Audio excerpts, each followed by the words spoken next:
2026 সালের আইপিএল কিন্তু শুরু। এখন কথা হচ্ছে যাই কোন টিমটা সবথেকে সেরা, ভেরি স্ট্রং, এবং কি কোন টিমটা এবারে 2026 সালের আইপিএল এর ট্রফি উইন হতে পারে। কি মনে হয় তোমাদের কাছে? What do you think exactly? তুমি যদি বলো যে এই যে Mumbai Indians, Royal Challengers Bengaluru, Chennai Super Kings, this teams are very strong, এই টিমগুলো অনেক শক্তিশালী, আমি বলবো আই এম সরি,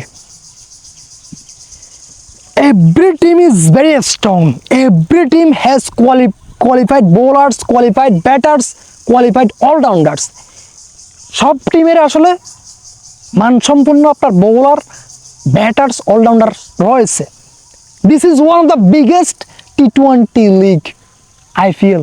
এক্স্যাক্টলি পৃথিবীর সব থেকে সেরা লিগ এটা। তো এই লিগে খেলতে হলে কিন্তু বেস্ট প্লেয়ার হয়ে খেলতে হবে। আর তুমি যদি বেস্ট প্লেয়ার যদি না হও, তাহলে আইপিএলের মতো টিম ম্যানেজমেন্টগুলো কিন্তু তোমাকে কিনবে না। এখানে যারা খেলবে তারা সবাই qualified. They did lot of good things, they did lot of extraordinary cricket, and that's why IPL team management bought them. তারা অনেক ভালো ইনিংস খেলেছে, দ্যাটস ওয়াই তাদেরকে কিনেছে এবং তারা খেলবে। ভালো না হলে তো এখানে কোনো প্লেয়ারই আসলে খেলতো না।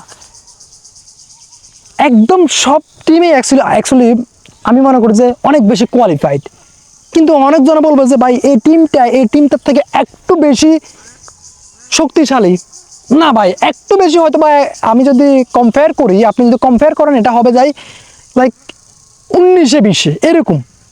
But every team is very capable, every team has qualified bowlers, batters, all-rounders. But the most important thing is actually, if you can be very best player, you can be one of the best batters, you can be best bowler, you can be best all-rounders. But if you don't play your best cricket in this ground, in this match, you would be lost end of the match. Your team would be lost end of the match. হ্যাঁ, best player হতে পারো, সব কিছু হতে পারো, অনেক বেশি capable হতে পারো, বাট তোমার সেরা খেলাটা যদি মাঠে যদি না খেলো, তাহলে তোমার টিমটা জিতবে না। তো ভাই কিছু প্লেয়ার্স কি করে, আপনার নার্ভাসনেসের কারণে বা যে কোনো অফ ফর্মের কারণে আপনার ম্যাচে গিয়ে সেরা প্লেয়ার হওয়া সত্ত্বেও আপনার ম্যাচের মধ্যে গিয়ে তাদের সেরা খেলাটা খেলতে পারে না, এবং they make lot of mistake, like it can happen catch drop, early out, এই ধরনের ঘটনাগুলো তারা করে থাকে।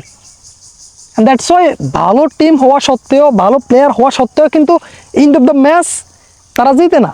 কিন্তু সব টিম অনেক বেশি ক্যাপেবল, যারা লস হয় তারাও কিন্তু অনেক বেশি ক্যাপেবল, যারা উইন হয় তারাও কিন্তু অনেক বেশি ক্যাপেবল। কিন্তু কিছু নার্ভাসনেস বা অফ ফর্মের কারণে কিছু প্লেয়ার কি হয়, কিছু টিমের ভাই রিদমটা হারিয়ে ফেলে। 1-2টা ম্যাচ, 3টে ম্যাচ যখন আপনি আর্লি লুজ হয়ে যাবেন, আর্লি হেরে যাবেন, আপনার রিদমটা হারিয়ে যায়, আপনার যে একটা যে এনার্জি থাকে ওইটা আসলে আর থাকে না। এই ধরনের টুর্নামেন্টে, এই শুধুমাত্র এই ধরনের টুর্নামেন্টে না, প্রত্যেকটা টুর্নামেন্টে, বুঝতে পেরেছেন? যখন একটা টিম আপনার টানা 3-4টা ম্যাচ উইন হয়, দেন ভাই তাদের মধ্যে জানি কি একটা সোল আসে, তারা পরবর্তী সবগুলো ম্যাচে উইন হয়ে যায়, বুঝতে পেরেছেন?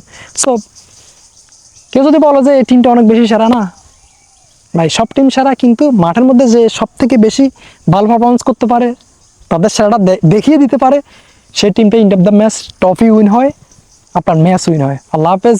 আমার কোনো ভুল ত্রুটি হলে ক্ষমা করবেন। আপনারাও আপনাদের মতামত জানাতে পারেন কমেন্ট